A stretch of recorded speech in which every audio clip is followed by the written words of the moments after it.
Glaciers are amazing. You might live in a place where there are no glaciers, but glaciers cover 10% of the Earth and hold approximately 70% of the Earth's freshwater. So, what are glaciers? Glaciers are made up of ice, snow, water, and sediment. And how are glaciers made? Glaciers form by accumulating layers of fallen snow that condense into compact layers of ice and sediment. It can take many, many years for a glacier to form. Some glaciers are over 1 million years old. Are there different kinds of glaciers? Yes. There are alpine glaciers and continental glaciers, also known as ice sheets. Alpine glaciers exist within mountainous regions all over the Earth. The high altitude regions provide cold temperatures and snowfall that is necessary for the glacier. Continental glaciers cover large masses of land greater than 50,000 square kilometers. The formation of a continental glacier is centralized, then extends all around that area. These massive ice sheets only exist in Greenland and Antarctica. The high latitude polar regions provide conditions for these ice sheets. Can glaciers grow? Yes. In fact, glaciers can grow or shrink.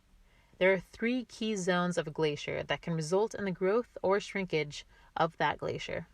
The accumulation zone of a glacier is where the snowpack develops. The ablation zone is where the snow and ice melts.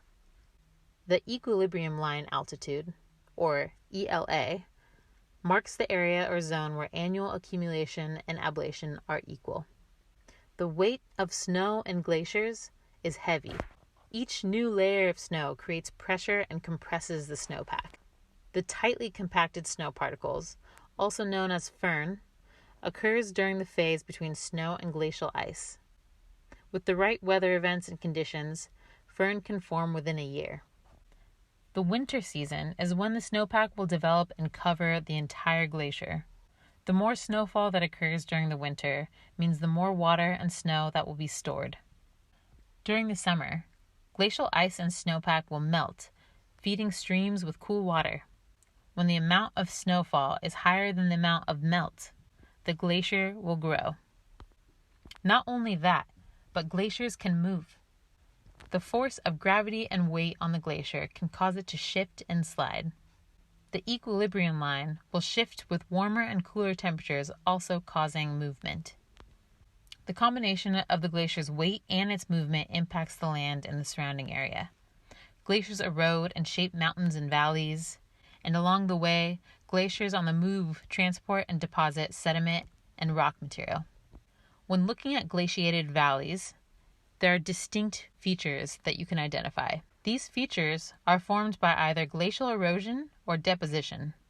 Glaciers can form a deep bowl shape, resulting in a glacial lake. Steep and jagged mountaintops can form erosion between 2 glaciers.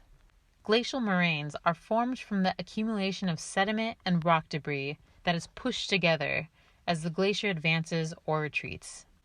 While you may not live near an active glacier, these magnificent ice masses have had a great impact on the land and life on this earth. Thanks so much for joining, and we'll see you next time.